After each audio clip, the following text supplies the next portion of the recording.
Olá, graças a Deus estamos aqui mais uma vez para ouvir aquilo que o Senhor tem preparado para as nossas vidas no dia de hoje. Amém? E a palavra que eu quero trazer nessa manhã para as nossas vidas está lá no livro de 2 Reis, no capítulo 5. É uma história muito conhecida e eu quero relatar ela nessa manhã para as nossas vidas. Preste atenção nesse texto e ouça aquilo que o Senhor tem para a sua vida nessa manhã. É a história de quando Naamã é curado da lepra. Amém? Eu vou ler do capítulo 5, do versículo 1 até o versículo 16. Vamos lá? E Naamã, chefe do exército do rei da Síria, era um grande homem diante do Senhor e de muito respeito, porque por ele o Senhor dera livramento aos sírios. E era este varão um homem valoroso, porém leproso. E saíram tropas da Síria e da terra de Israel e levaram presa uma menina que ficou a serviço da mulher de Naamã. E disse esta à sua senhora: Senhora, que o meu senhor estivesse diante do profeta que está em Samaria, ele restauraria a sua lepra.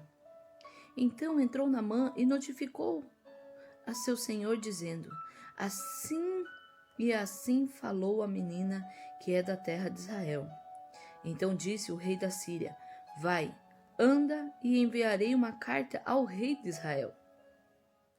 E foi, e tomou na sua mão 10 talentos de prata e 6.000 siclos de ouro e 10 mudas de vestidos.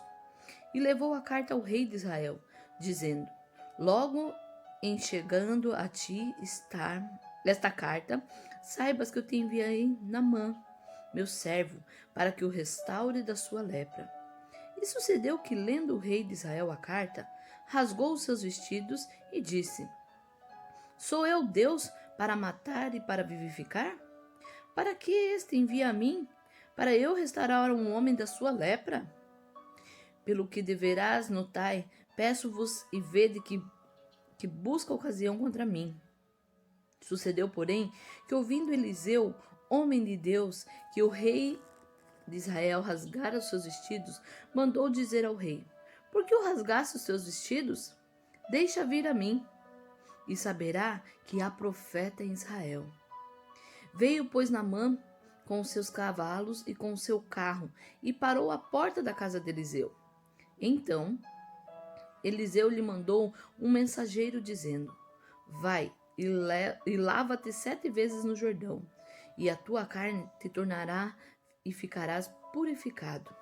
Porém, Naamã muito se indignou e se foi dizendo: Eis que eu dizia comigo, certamente ele sairá, por-se-á em pé e invocará o nome do seu Senhor, o seu Deus, e passará sua mão sobre o lugar e restaurará o leproso.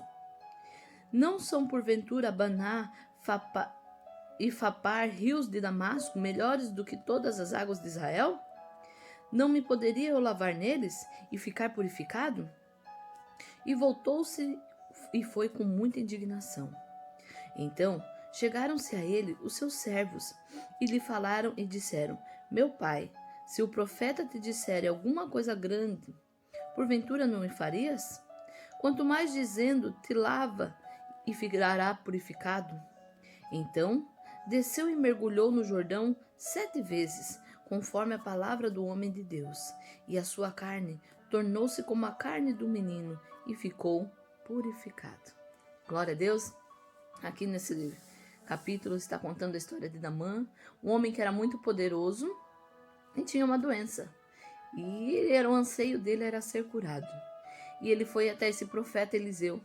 E como muitas das vezes a gente pensa que Deus vai fazer, querendo dar ideias para Deus de como agir, de como fazer na nossa vida, ele também pensou que Eliseu chegaria até ele, iria invocar ao Senhor, iria colocar as mãos sobre ele, iria orar para que ele fosse restaurado, para que ele fosse curado. Porém, não aconteceu da forma que ele queria. Eliseu mandou um mensageiro até ele e falou para ele o que ele deveria fazer. Eu quero pôr nessa manhã aqui para as nossas vidas, para nós decidirmos ser saradas. É uma decisão das nossas vidas. Você decide o que você quer para a sua vida, hoje, amanhã. E Naamã teve que decidir. Ele quase desistiu. Ele não queria fazer aquilo que o profeta mandou, porque ele achou que foi uma arrogância do profeta. Ele achou que o profeta não honrou a vida dele. E ele não queria fazer aquilo, mas graças a Deus tinha servos com ele. E esses servos abriu os olhos dele e fez com que ele decidisse ser sarado. E assim Naamã foi. Naamã foi e fez o que o profeta mandou. E Naamã foi curado. Eu quero trazer nessa manhã para nossas vidas que nós temos que tomar decisões. As decisões, elas são difíceis. Tem decisão que é um sufoco para você tomar. Mas se você não tomar, você pode morrer também. Então, hoje, nessa manhã, eu quero trazer para nós: tome decisões hoje, pare de deixar para amanhã. Nós não podemos ficar deixando para depois. Um dos nossos maiores defeitos é deixar as coisas para depois. E ficamos adiando. E muitos casamentos estão destruídos hoje porque deixaram de tomar decisões e deixaram para depois. Muitas pessoas hoje estão vivendo uma vida fracassada porque deixaram para depois. E muitas vezes nós estamos sofrendo algumas lutas na nossa vida porque estamos deixando as coisas para depois. Então que nessa manhã você venha pensar, você venha refletir que tipo de decisão você tem que tomar na sua vida. Nós temos que tomar as decisões sempre com Cristo à frente, sempre pensando o que o Senhor faria, como o Senhor faria, buscando ao Senhor, pedindo orientação ao Senhor. E deixar essa palavra depois, tirar ela do nosso dicionário. Eu confesso, eu sou uma pessoa que uso muito a palavra depois por preguiça. E isso acaba nos prejudicando. Então, que nós venhamos tomar decisões hoje. Fazer o hoje, viver o hoje. Não deixar as coisas para depois. Porque o depois pode nos prejudicar. Se tomar decisão difícil é ruim agora, se você deixar para depois pode piorar. Então, muitas amizades acabam porque deixa para depois. Muitas coisas se destroem na nossa vida porque deixamos sempre para depois. Ai, depois eu faço, ai, depois eu falo, ai, depois eu aconteço. E esse depois fica tarde e não fazemos. Então, nessa manhã, faça como Naamã, decida ser sarado, decida a sua vida, tome decisões hoje, tome decisões que você precisa tomar.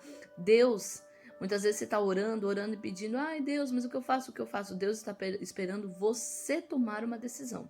E através da decisão que você toma, assim Deus age. Deus age através das nossas decisões. Ele não toma decisão nenhuma por nós. Depois que eu tomo a decisão, assim o Senhor age na minha vida. Então tem coisas que está demorando para acontecer porque você não está tomando a decisão. Você está esperando que o Senhor faça algo por você, mas Deus só vai fazer se você decidir primeiro. E depois Ele age conforme aquilo que você decidiu. Amém? Então, não deixe para depois nada. Chega desse depois. Vamos decidir hoje. Tome as decisões que você precisa tomar. Faça o que você precisa fazer hoje. Pode ser que o depois não chegue. Amém? Deus abençoe o seu dia e tenha um final de semana maravilhoso na presença do Senhor.